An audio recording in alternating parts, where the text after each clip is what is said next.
Good morning, everybody. Thank you all so much for joining me today. Excited for another virtual coffee break. See a lot of friendly, familiar faces here in the attendee list, so I'm super excited. So, welcome for anyone that is new. I'll go over housekeeping tips and reminders really quickly. If you have questions, feel free to type them in the Q&A window or the chat at any time. We will have some dedicated time at the end. And for everything else, feel free to reach out to me directly at sales@tristaterestores.com. We are recording today's presentation. Links to view the video and PDF will be shared with everybody tomorrow morning through their Zoom email. For everything else, visit our archives at YouTube at our channel Tri-State Restores. After the coffee break, please complete the post-event survey to share the topics you'd like us to cover in our next coffee break, scheduled for March 25th. It's always the last Wednesday of the month. If you like this presentation, we sincerely hope you do.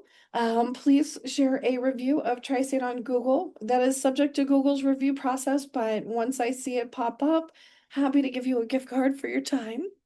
And stay to the end. One lucky attendee today is taking home a $50 Amazon gift card, and 10 lucky attendees will win a $5 Starbucks card. Stay to the end and find out how. Good morning, guys. So, who we are a family-owned, locally operated, established firm here in the DC metropolitan area.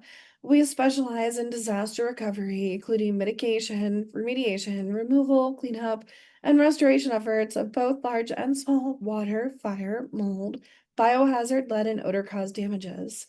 Our company's mission is turning disaster to peace of mind because we're committed to easing the burden of handling your disaster through providing you with the best customer experience and services possible. Yeah, Ms. Aria, the raffle is done at the very end. So stay to the end and you'll find out what happens. Our suite of services, as I mentioned before, we help you with water mitigation and restoration efforts, mold remediation and lead abatement, fire and smoke restoration and odor control, biohazard and trauma disinfection, and sewage mitigation and cleanup. We're an IICRC certified firm, EPA lead safe firm, IQA smart mold firm. We're 5-star rated across all the sites that count. All of our employees are infectious disease control certified and water restoration technician certified. We have 2 licensed asbestos inspectors on staff. We belong to all of these wonderful organizations down here, but I will shout out the Property Management Association, 2 chapters of CAI, and AOBA. Now, for some exciting news before we get into today's presentation, if anybody has been a historical attendee of these coffee breaks, you know that one of our owners, Mr. Mark, was on Good Morning Washington last summer, and now his wife, our owner and vice president, Ms. Tara Wilson, hit the airwaves last week with a powerful message you need to hear. Watch as she shares her passion for helping DMV area homeowners and property managers recover from disaster with confidence. And teaser, guys, this aired last Wednesday, but I have a copy for all of you. If you spot flooding, sewage, burst pipes, mold, or fire damage, you call Tri-State Restorations. They're the DC area's leading disaster recovery pros and have been helping homeowners and businesses for over 25 years. And here to share more is Accounts Manager Tara Wilson. Thank you so much for coming to Good Morning Washington today. Thank you so much for having me. All right, so we're talking water damage, fire damage, trauma cleanup. You offer a wide range of services. And I want to kind of talk to you about what kind of sets your team apart from others, particularly when you're handling very stressful situations for your customers. Yeah. So for us, it really starts with turning that disaster into peace of mind.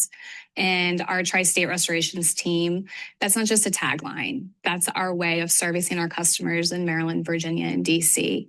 And that combined with over 100 years of professional experience within the industry and continuing education, we really bring a level of expertise to the situation. And restoration life, it's kind of like a box of chocolates. You really never know what you're going to get. So it could be a call at 2 o'clock in the morning. We're here to assist our customers. And that starts by answering the phone live. So when you reach out to us, you're not getting an answering service. So you're there for us, you're saying. 24/7, you're available, especially at times when there can be pretty intense for families going through some difficult times. You're locally owned and operated. How do you feel like that shapes the way you serve the community that you respond to? So I love that question because this one really hits home for me. When Mark and I started the company, we wanted to serve our customers and we feel like we were called to serve. And I feel this industry has really given us an opportunity to do that. We take a lot of pride in what we do and we put our customers first. From personal experience, this one touches me because a few years ago, one of our 6 children, she became very ill at 9 years old. And she was in the hospital for 3 months. She lost 30 pounds in 6 weeks, and nobody had answers. We had the right person at the right time. This doctor asked the right question. And come to find out through testing, it was confirmed that she had mold toxicity from her elementary school. Oh, wow. Yeah. I think when you go through something so personal, you go out into the workforce and you want to make sure that when there is a water damage, that you're doing things properly so that you don't end up with those secondary damages. Or when you run into a situation where there's environmental concerns with mold, that you're using the right engineering controls and you're making sure the occupants of the building or the home are as safe as possible because we know and we have felt the repercussions of not doing it the right way. When you talk restorations, you also handle the necessary construction, which is a little different than helping customers through that process than other companies. Can you touch about that a little bit? So with the reconstruction, it's kind of an added value bonus. So when you start the journey with a mitigation or a remediation, typically it's something very unexpected. So when you're dealing with that type of life setback, life continues to life. Right.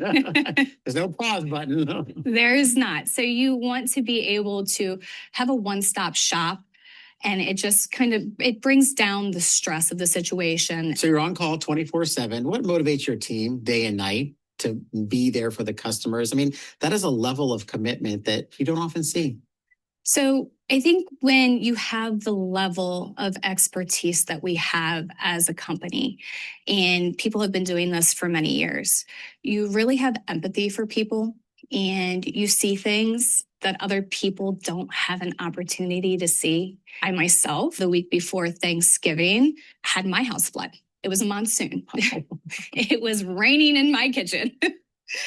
And through that, my family had to move out of our home. So you go through these traumatic situations with your home or your business, but everything else keeps going and you have to go with it. To have a professional to stand by you, to care, and to walk you through the process and give you that peace of mind and security that they've got it under control and you can keep living your life really makes a difference. So we're going to put all the information up on the screen on how you can reach out to Tri-State Restorations, learn about how they can help you in difficult situations, be compassionate, get the job done right. Kara, thank you so much for your time today. Thanks for having me. Awesome. All right, guys. Well, thank you for allowing me the pleasure to introduce Miss Tara to you guys. We're going to get into today's presentation. Spring forward, protecting your property after winter. So quick poll, guys. As we know, we like to be very interactive here. Make sure everybody's got their coffee going and their caffeine in their systems. What type of property damage is the most prevalent in springtime? What do you guys think? Water intrusion. Awesome. Water. I see all my experts coming out with the right answers. Roof leaks. Water. Oh, I'm so proud. So here's a lot of different answers that we've gotten: wind and hail damage, roof leaks, foundation water intrusion, plumbing related water damage, and mold growth. And the key winner here in springtime is plumbing related water damage. Believe it or not, it's not the roof leaks, it's not wind or hail damage, storm damage. It is plumbing related water damage due to the thaw. Typical spring season water types include water intrusion and rain damage, hail damage. Majority of annual hail claims occur between April and June, and wind and storm claims. All right, one more quick poll, guys. When do you think we'll have our first 70-degree day? Because I'm a little bit over winter. Underground and foundation, yep. March 5th. Oh, Amy, I hope you were right. I hope. March 15th, March 1. Yes, Catherine, I'm with you. Yesterday, right? Can today just be 70 degrees? Awesome. Well, there are ways to trend this, and I learned all about this with my kids this month, so that I could talk to you guys about it. So the average seasonal transition in the DC metro area, average last freeze occurs late March to early April, right around Easter-ish time. The soil fully thaws typically mid to late March, just in time for spring gardening season. We're at consistent 60-degree with daytime temps early to mid-April. Thunderstorm season ramps up April through June. And the 2026 outlook, this is trend-based progression. Um, we're looking at continued above average winter variability, likely rapid temperature swings late February, early March, which we're having. Potential for early warm spell, followed by a cold snap, high freeze thaw risk, and heavier spring rainfall events. Why is spring a high risk season in the DC metro? Well, a lot of it is based on our weather. Our average rainfall in the DC metro area is between 3.5 to 4 inches. April average rainfall is right around 3 to 3.5 inches. So the majority of that spring rain comes April, May. May average rainfall is over 4 inches, one of the wettest months. DC averages between 43 and 45 inches of rain annually. Heavy rainfall events in the mid-Atlantic have increased significantly over the past 20 to 30 years. With that, spring breeze brings freeze-thaw cycling. So we've got those colder nights, warmer days, rapid snow melt events like we just had last week, saturated soil conditions, and severe thunderstorms. So let's talk about the freeze-thaw damages. Water expands 9% when frozen. So everything that is frozen, where the water has touched, the water is sitting on top of our concrete, our cement, our roads, our foundations. The water is constantly expanding, contracting, which can cause a lot of issues to your property. Repeated freeze-thaw cycles equal concrete cracking, brick spalling, foundation shifting, and pipe joint stress. So remember back a few questions ago, we talked about what the most prevalent spring property damage is. Pipe joint stress is a huge thing in this freeze-thaw cycle. Irrigation line failures also occur. Many systems weren't fully blown out during the winter. Leaks show once the pressurize is back. There's saturation in the foundation perimeter. The soil saturation issues in the DC area also play a toll. The DC area is predominantly clay soil, which retains moisture. So that thaw cycle gets extended ever so much based on that. Saturated soil increases hydrostatic pressure. Basement seepage spikes in spring as well. And talking about hydrostatic pressure, significant hydrostatic and barometric pressure shifts during major storms can actually set off your property's alarm system. That's just a fun fact for you guys. Common springtime losses.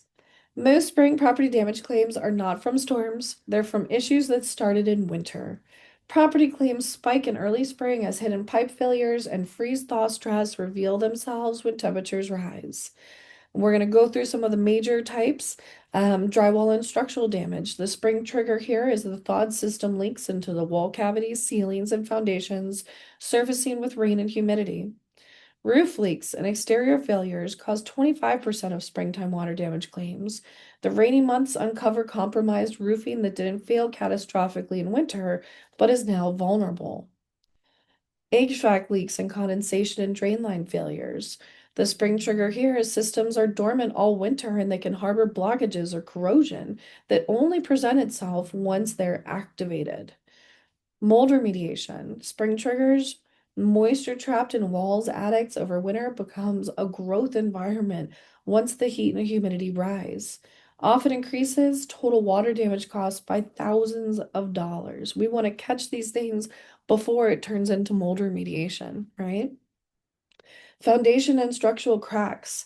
The expansion stress on concrete, brick, and masonry due to the thaw. The thawed soil and heavier rains magnify foundation crack progression and water intrusions. 27% of all property insurance claims in the US are due to water damage. These claims typically are 15% higher during the heavy rainfall months of April through June. So let's talk about prepping your property. There's a lot you can do to make sure that when the water makes its way to the drain and not your home. A little time spent now could save you a big headache as the weather warms up and spring rains start falling. Inspect the entire property as soon as possible. You're looking at your surroundings, the foundation, basements, decks, patios, sidewalks, and driveways, ensuring they are able to resist water and that water can be directed away from the dwellings and buildings. We're going to inspect downspouts and eaves to make sure that all the water is extending away from structures and walls so that water drains safely away from your property and into the yard. The goal here is to create a clear pathway for water to migrate away from your property. We're also going to remove debris and we're going to ensure proper grading. Trim your property's trees, shrubbery, and remove property debris like leaves, trimmings to prevent improper water migration during spring rains. The best way to check that your grading is correct: next time when it rains, go outside, check around the perimeter of your property, look for the water's natural pathway, and check for pooling around your foundation and other trouble spots. If you see pooling or standing water, that's a red flag. Planting trees, bushes, and other wetland plants can also help divert water away from your property. And if people do not report water leak and mold fast, insurance claims will be denied. Yes, Fatten, thank you so much for adding that in there. You are correct. We always want to be proactive, not reactive when it comes to these types of things. So here's some effective drainage solutions. Here you're seeing some rain runoff, the water flowing away from the property. We want it to slope away from the house. One option is to install a French drain. This is a perforated pipe with gravel underneath the soil there. Water comes in and travels out away from the property into a direction where it can go to a drain. You can also do a trench drain. This is one right here. This is very popular on, larger properties, multifamily, or city properties where you've actually got a grate with a channel drain where the water migrates down that way. And you can also do a dry well. This is kind of like a underground well storage tank for the rainwater. It'll collect here instead of collecting at your property. So let's get into spring property inspection so that we can start preventing things. Remember, proactive, not reactive. That's definitely where we want to be. And we also want to save some time, money, efforts, and headache later on down the road. Why spring inspections matter. Most spring losses originate from water intrusion, condensation overflow, drain backups, foundation seepage, irrigation failures, and storm damage. Nearly all of the above are detectable before they become restoration projects. So here's a nice spring calendar for you, just a nice little snapshot. Again, all these slides are shared with you guys tomorrow, so if I'm going through them a little fast, you will have time to go back and take some screenshots or share this information. Highly encourage you, if you are a property manager, to share this with your residents. This is all just great information for everybody to know so that if they see something, they can say something. Starting in late February, that's where we're at right now. We want to be checking our exteriors. We want to look at the perimeter of the property, look at foundations. We want to do an HVAC pre-check and an irrigation inspection. In March, we're going to start with the foundations. We're going to look for any hairline fractures, any cracks, those kind of staircase looking fractures in the concrete and bricks. Those are ones that are definitely a red flag. You want to look out for those. Gutter clearing. Let's remove all the debris from the winter months. And a drainage review. Again, making sure water is migrating away from your property. In April, we want to do a full HVAC activation. We're going to be changing our filters. We're going to be inspecting the systems to make sure that they are cooling properly. Um, in April, that's when we start getting that warm weather. So the mold watch period begins. We want to look for areas of high humidity, make sure we're keeping unoccupied properties with a livable air temperature so that we're preventing high humidity in areas that might often go unchecked. And then a storm readiness review, know where your evacuation zone is, make sure everybody knows how to evacuate in a time of emergency. We've got important phone numbers saved in our phone, and we've got the NOAA app installed as well. My pro tip, schedule annual inspections with your preferred contractors in January to get on their schedule early. Schedule restoration partner walkthroughs before the storm season. In a time of an emergency, if you're calling me at 2 a.m., it's going to be a lot easier for us to respond if we know exactly what building, what unit, where we're going. We definitely want to make sure we're taking swift action when an emergency does occur. Continuing on with recommended inspections, just some quick questions for your property. Do you have a sub pump? If you do, be sure it's functioning properly. Have a plumber come out, a licensed plumber come out to inspect and test. Pro tip here is to have a backup sub pump with a battery backup to avoid failures from power outages. With these spring storms come a lot of power outages in our area as well. Our infrastructure is changing. We have a lot of people living in our area now, and sometimes that infrastructure fails. We want to make sure we're prepared in the event that the power does go out. Inspect your plumbing system, check your pipes, valves, faucets for any leaks. Make sure you know how to operate your valves. Inspect backflow valves. These will close automatically to prevent water and sewage from overflowing into your home in the event of a backup. If this fails, all of that goes directly into your property. Inspect doors and window caulking. Check for cracks that may have been caused by expanding and melting snow and ice.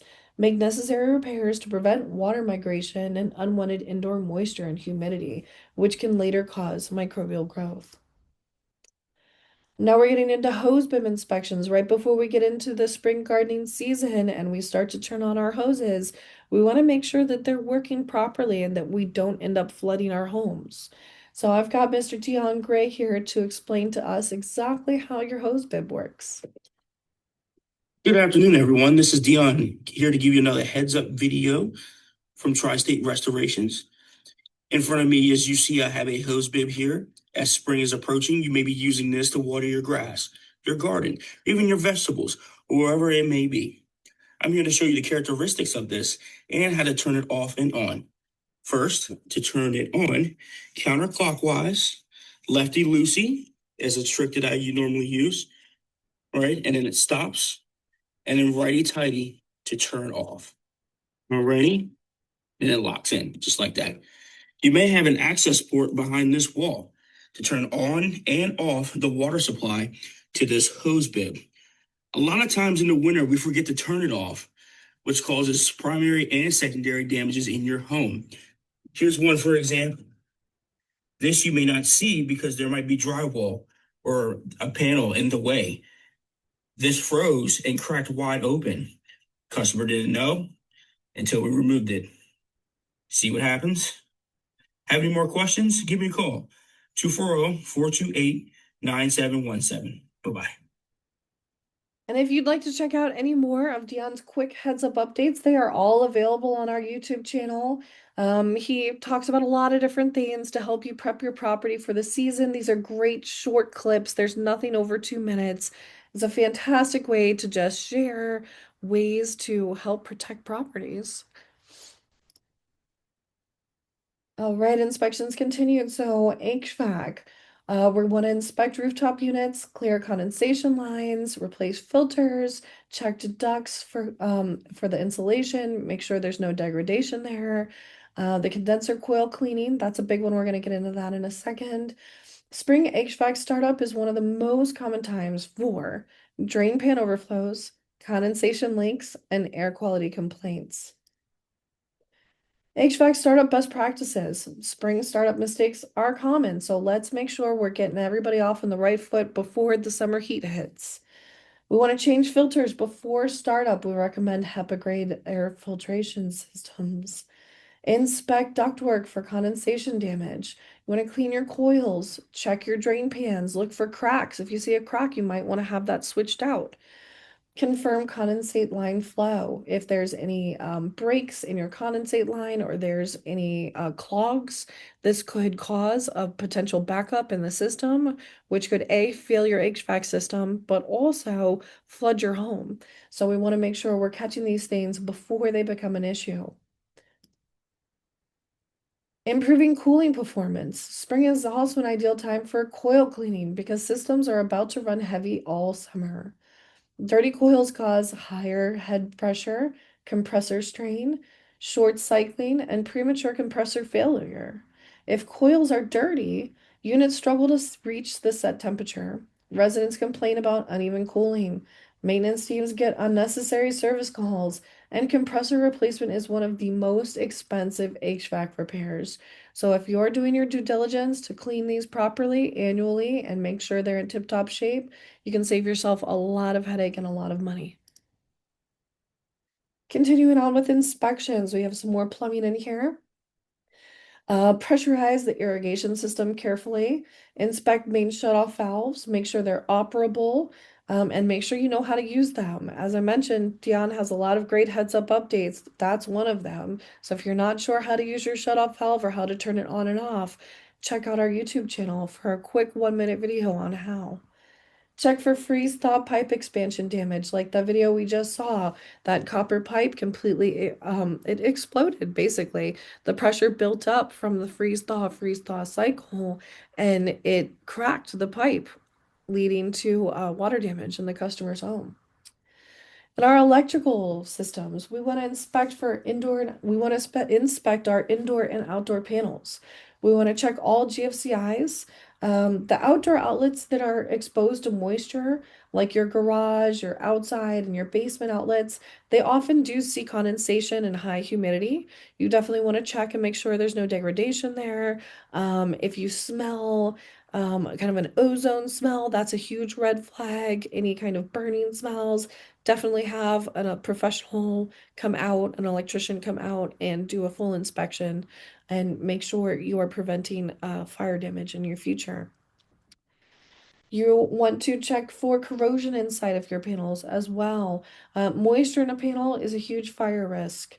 Rust or moisture staining, loose breakers, double tapped breakers, burn marks or overheating, and you want to ensure you have proper labeling. In the event of an emergency, you only have a flashlight, you're going down, you want to check your breakers. If you have your living room area labeled as your bedroom, that's going to cause you a headache. So definitely make sure everything is labeled properly. Oh, thanks, you guys. I'm so glad this is great information. I know it's going to be a little bit of an overload, but we're going to get through it and we're hopefully going to help prevent some damages.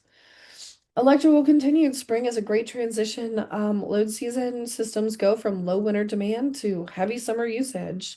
Winter moisture intrusion may have affected panels or exterior connections. Again, look for these red flags and contact a professional if needed. Spring storms increase surges and lightning risk. HVAC systems are about to ramp up load demand as well. The snowmelt plus rain increases grounding and GFCI vulnerability. So I've got some test and inspect lines here. We want to test our bathrooms, kitchens, garage, exterior outlets, and pool circuit GFCIs. And we want to inspect outdoor lighting fixtures, weatherproof covers, exposed conduit cracking, service mast attachments, and meter base condition. Any red flags, contact a professional and make sure you are staying safe. Roof and drainage systems. Spring rain is relentless. Roof failures often show up during the first heavy April storm. We want to inspect for missing, lifted, or cracked shingles, flashing around chimneys and vents. soft spots or sagging areas, gutter separation, downspout discharge direction. It should extend at least 4 to 6 feet away from the property. Overflow staining on siding. Those are all red flags. If you see these issues, definitely contact a professional. My pro tip here, check your attic during the rainfall. So once you're done checking the perimeter of your property when it's raining, looking for pooling water, head on up to the attic crawl space. You're going to look for damp insulation, dark decking spots, and nail tip rust. These are all signs that you have water migrating into your property through your roofing system. We also want to look for lifted shingles from wind, ice dam damage, and flashing separation. The spring rain will find weaknesses quickly. Water travels the path of least resistance and it just keeps going until your property tells it can't go anymore. So these are all things that could become issues later on down the road. Looked for fascia rot and foundation pooling. An overflow equals hidden wall moisture. So definitely be aware that there might be something going on behind your wall that you can't see. Here are some simple preventative steps that protect property value. Schedule that roof inspection. Test your sump pumps. Verify grading away from the building. Seal minor foundation cracks. Flush irrigation systems carefully. Inspect attic ventilation, ensuring that you've got that proper flow out of the home to reduce the humidity. Check crawl space vapor barriers. A red flag is if you see standing water on top of the vapor barrier in your crawl space. Prevention cost versus restoration cost comparison example. Crack sealing equals a few $100s to fix. Water mitigation plus rebuild equals thousands to tens of thousands of dollars. And foundations aren't all they're cracked up to be. Cracked foundations allow water to migrate into your property quickly and severely. Definitely perform an inspection after the thaw. This is a great example of that stair cracking that I was telling you about. Necessary repairs to avoid unwanted moisture intrusion should be made to avoid microbial growth in damp areas once the warmer hits. And what about multifamily communities? So these have whole different sets of springtime maintenance requirements. We're going to go through just some high level. Oh, definitely. While you're in the attic, check for bird or animal invasion. Yes, we don't want any furry pests. We don't want any freeloader, rent-free occupants. And definitely contact a professional if you do see evidence, either by way of feces, fur, dander, or any kinds of holes that you see within that crawl space. Awesome, thank you. Multifamily community maintenance. In multifamily communities, spring seasonal maintenance projects can vary significantly depending on the size, age, layout, and amenities of the property. For some properties, spring prep may be simple and cosmetic. For others, it's operationally critical and risk-driven. So spring rain plus clogged drainage equals preventative water intrusion.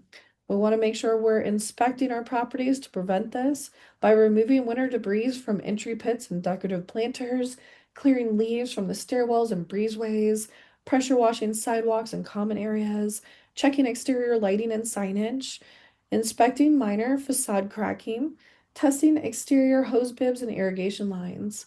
Even small debris buildup can redirect water towards foundations, clog drains and cause pooling, create slip hazards for residents, and lead to resident complaints. We want to make sure we're also checking out our common areas, looking at roof drains, stairwell leaks, elevator pit inspections, and parking garage expansion joints.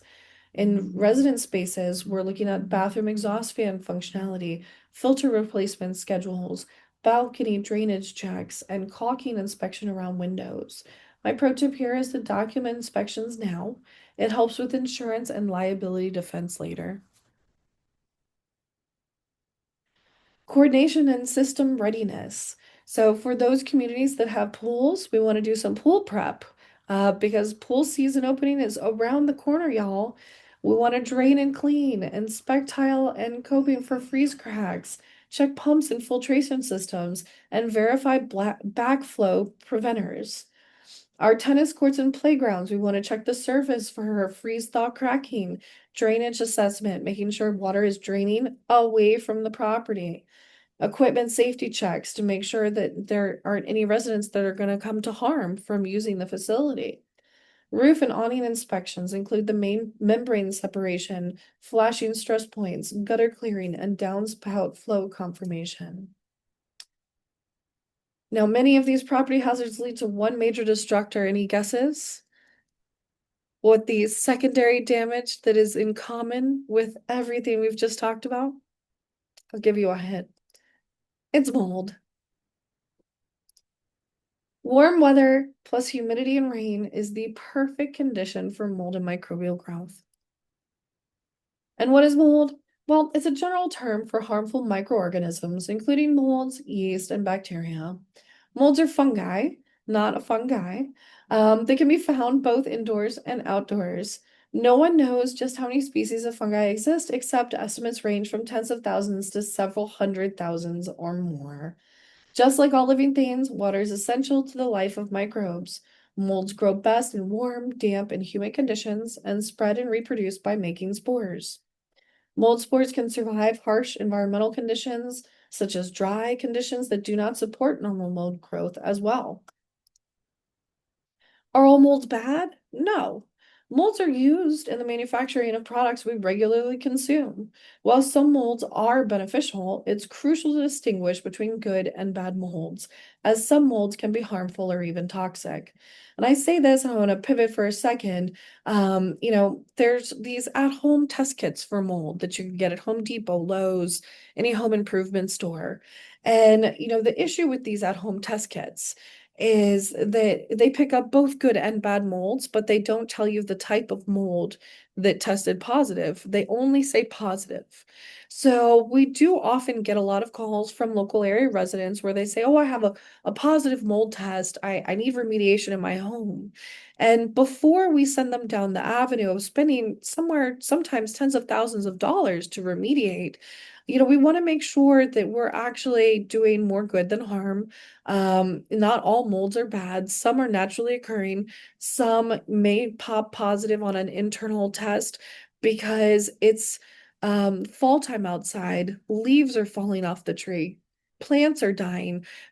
With those activities come a lot of mold spores as well, which could enter your internal air in your home. It doesn't necessarily mean that you have a severe microbial outbreak in your home, but it does mean that the presence of those spores are there. So just going to throw that out there. So cheese production. Cheese is a great example of a good mold. We've got some delicious Rockford blue over here. Certain molds like Penicillium roqueforti, blue cheese, Penicillium camberti, and Geotrichum candidum or camembert and brie are essential for the flavor and texture of various cheeses. The mold Penicillium is used for medicine. Food and beverage fermentation. Molds play a role in the fermentation of various foods and beverages, including beer, wine, soy sauce, and tempeh. Natural decomposition. Molds are natural decomposers, helping to break down dead organic matter in the environment. So not all molds are bad, but we don't necessarily want them in our home. What are some common indoor molds? Well, we've got Cladosporium here, Stachybotrys, Aspergillus, and Alternaria. These are all very, very commonly found when we do see mold infestations and we do testing. These are the most common that show up on the lab results. How does mold affect me as a person?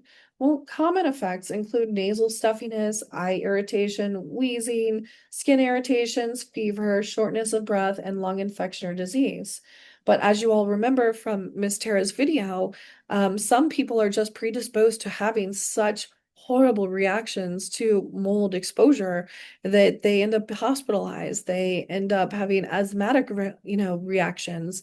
So for the most part, generally as humans, it is an allergenic reaction, right? Stuffy nose, itchy eyes, that sort of thing. But there are people with immune compromised systems or just they're predisposed to having severe reactions. So we all want to make sure we're aware and we're keeping everyone safe. Mold versus your property. Especially in the DC area in springtime, mold begins growth at 24 to 48 hours. Common spring mold sources include wet insulation, wall cavities, HVAC condensation issues, and basement seepage. If mold can find a food source in your home, it's going to, and it's going to think your home is delicious, and we do not want them freeloading in your home. Mold versus your property continued. When mold grows on a property's structural integral components, i.e. studs and framing, it can eventually cause the structure to crumble. Mold will eat away at building materials, including insulation, carpeting, and paper backing, and break it down quickly into organic matter. It is very important to safely remediate and remove mold when found. However, with that said, if you suspect you have mold or microbial issues within your property, but can't physically see signs of an infestation, perhaps you're having these allergenic reactions and there's nothing that you can find that causes them, but you are experiencing mold toxicity. Having air quality tests done by a professional like Tri-State can definitely give you peace of mind. That's where we go back to the different types of molds we're able to actually send out for laboratory analysis to determine what is affecting your internal environment and your air quality. Some common red flags to look out for before we get into the prizes here. We want to make sure we're looking out for leaks. Water leaks from roofs, pipes, or windows can create damp conditions.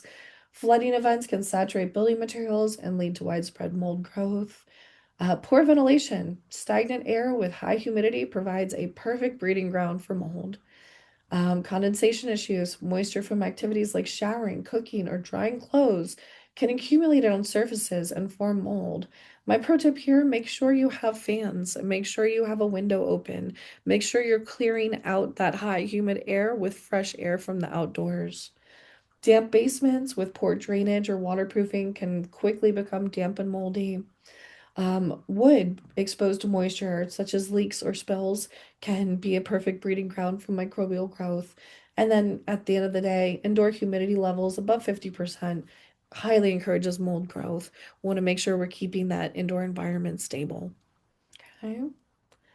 Preventing spring microbial growth outbreak, again, keeping your indoor humidity below 60 degrees, ideal is below 60%. Ideal is between 30 and 50. Keeping your internal temperature between 60 and 70.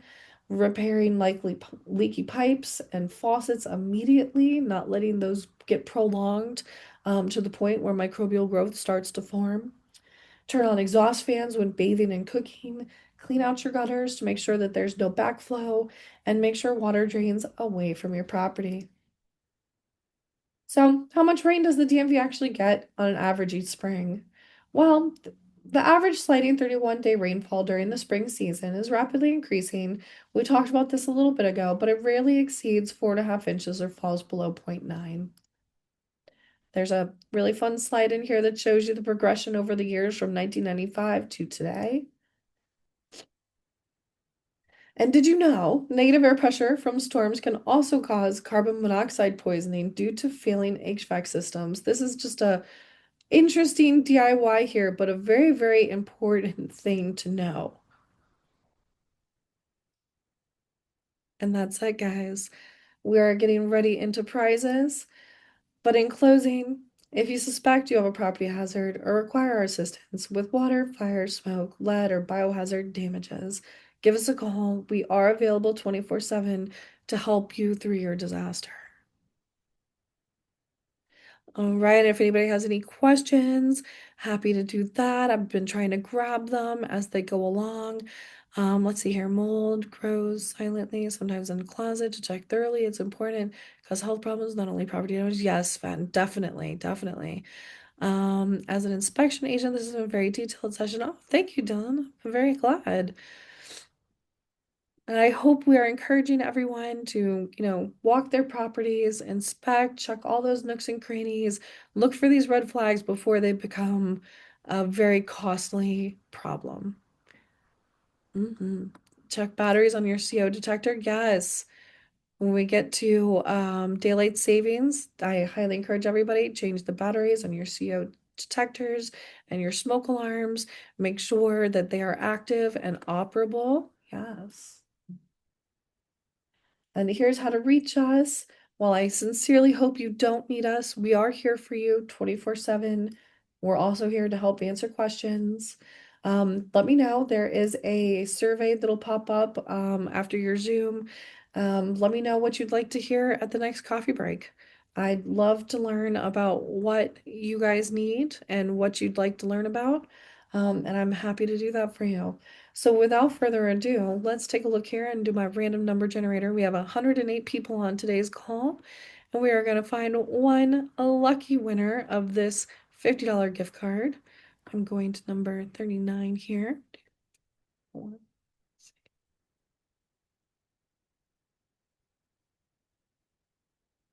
Right.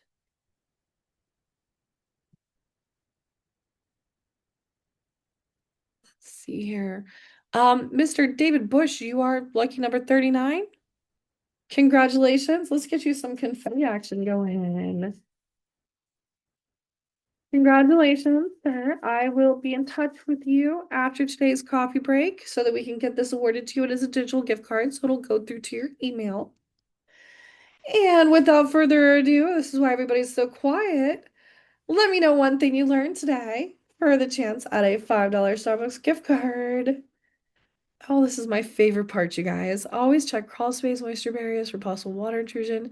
Keep indoor humidity below 60%. Spring thaw triggers expansion stress. Oh, you guys, thank you so much. I am so glad everybody learned something today to keep both you and your property safe. This is a beautiful thing. We want to help be preventative and prevent damages instead of having to be reactive, right? Let's keep our properties safe. Thank you all so much for joining me today.